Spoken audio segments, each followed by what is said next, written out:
the SEC is moving to a 9-game schedule in 2026. There are a bunch of debates over who the rivalry should be, because the way they'll do this is 3 permanent opponents and then the other 6 on a rotating basis. Now, here's the problem with this, and this is why it's what the H. Greg Sankey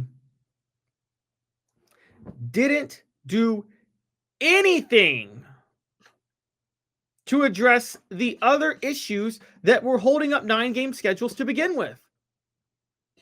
So how did Tennessee agree to this? How did the SEC agree to this? See, there are 2 big issues with the 9-game schedule that I don't think anybody in the SEC should have agreed to if they were going to do this. There are 2 issues that nobody in the SEC should have agreed to a 9-game schedule without these 2 things being fixed. One, and this is the big one, and I don't know why this hasn't been addressed. How much more is ESPN paying for this 9-game schedule? Remember this. The SEC right now is locked in a bad deal with ESPN relative to what's going on with their contracting compared to the Big Ten. The SEC has it's locked in a 10-year, $3 billion deal with ESPN. That's $300 million a year. Meanwhile, the Big Ten is in a 7-year, $7 billion deal across 3 networks. So right now, every Big Ten school is bringing in, the Big Ten as a whole is bringing in $1 billion a year. The SEC is bringing in $300 million. You can point out that there are 2 more schools in the Big Ten. They are still, even those schools who were there on a discount, Oregon and Washington, are bringing in $20 million more per year than every SEC school. That's a whole NIL budget. And in the age of NIL, that money matters. By going to a 9-game conference schedule, the SEC has reduced the total number of games played from 128 to 120 because they're playing each other more. Now, ESPN's still going to make more money off of that because fewer games is not a big deal, because you'd rather have more marquee top 25 games than you would Tennessee versus ETSU on SEC Network Plus if you are ESPN. But if the payout's the same no matter what for the SEC schools, you don't want to reduce those 8 games. That's 8 less games in revenue as a whole for your conference. So it's a really big deal to reduce that number of games, honestly. And with that in mind, yeah, I think the SEC should be unhappy about that. And they shouldn't have agreed to this. But then there's a bigger point. And this is one that's not being talked about. The SEC hasn't changed its requirement for one marquee non-conference game a year against a Power 4 school. Think about that for a minute. Indiana, by the way, has to play 9 Big Ten games. You know, the Big Ten's like, oh, we have to play 9 games. You should have to play 9 games too. Ignoring the fact that the SEC after the top 4 is so much tougher than the Big Ten. Beyond that, the Big Ten doesn't require you to play a marquee non-conference game. Indiana didn't play anybody last year non-conference. They had a horrible schedule. They played 2 FCS schools, two Group of 5 schools, and then an FCS school. The SEC is going to require you to play a marquee non-conference game plus your 9 conference games. You just closed the path to a bowl for about 5 mid-tier 6 and 6, 7 and 5 type schools. Now think about this. You're closing that path. That's a key source of revenue for those schools. Particularly that's something that's needed when you have such a bad deal with ESPN. On top of that, the College Football Playoff Selection Committee showed, at least last year, they don't care about schedule strength whatsoever. So when that was in mind, you just increased the toughness of a schedule without any incentive to do so. And I think that's a giant mistake for the SEC because there's more payout for the College Football Playoff too, and the SEC is not going to enjoy the fruits of that labor. This is a huge issue. All of these things are real problems, and it is What the H, brought to you by Rick Terry Jewelry Designs.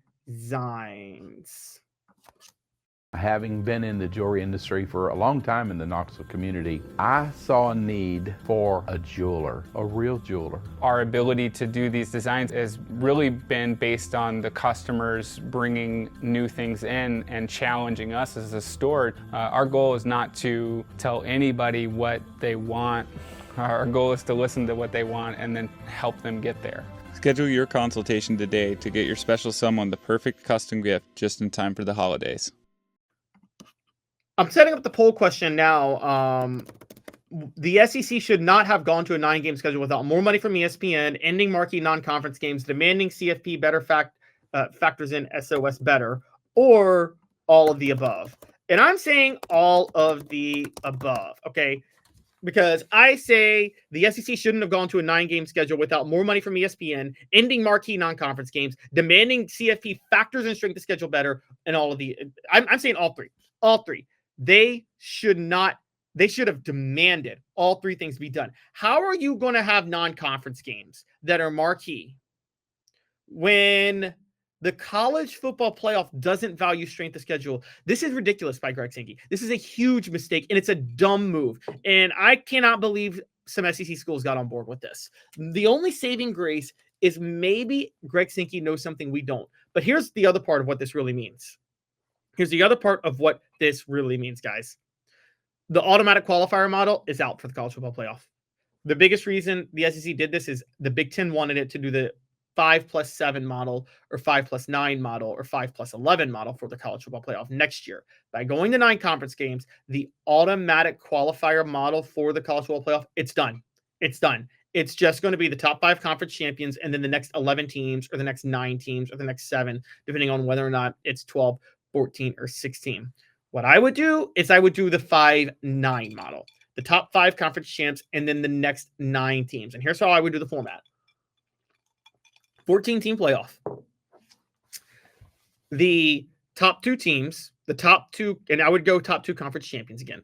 The top 2 conference champions get a first round bye. The next are seeded 3 to 14 in the first weekend. You get home field advantage if you are the 3 seed, the 4 seed, or the 5 seed. However, this is one of my hot takes. The 6 seed, I'm sorry, it would be 3 would play 14. Yeah. The 6 seed, the 7 seed, and the 8 seed and the 9 seed play, or the 7 seed, 8 seed, 9 seed, 10 seed play at neutral locations that are bowls. If you are a 7 to 10 seed, you don't get a home field advantage game. But if you are a 3 to 6 seed, you get home field advantage. So 3 hosts 14, 4 hosts 13, 5 hosts 12, 6 hosts 11, 7 and 10 play at a neutral site, 8 and 9 play at a neutral site, and then in the net and make those one of the two of the bowl games in the playoff. And then the next week, 1 and 2 get to play at home that week.